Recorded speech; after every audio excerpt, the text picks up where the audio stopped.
have to operate in love. He goes on and says, if I know everything there's possibly to know and I don't operate in love, I am nothing. So I repeat my first question. Who are we?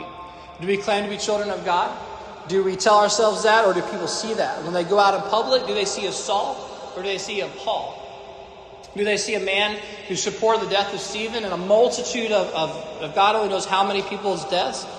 Or do they see a Paul who was willing to do anything it took for the glory of God? You see, Paul had to do tough stuff. He had to go to people, most likely, it doesn't say in the scripture, but most likely he had to go to people that he saw that's like, hey, I killed your dad. I killed your brother. I'm sorry. Paul had to do these things. Paul, he could have held on to the star. He could have held on to what he did. And ultimately, it would have destroyed him. People could have, and maybe some did, hold on to the bitterness of Paul. And during all that time, it would have eaten them up until it destroyed them.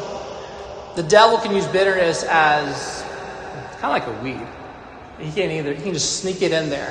And before you know it, it starts to clog up your grass. It begins to clog up your life. And he knows that it may take 1 minute, it may take an hour, it may take 10 years.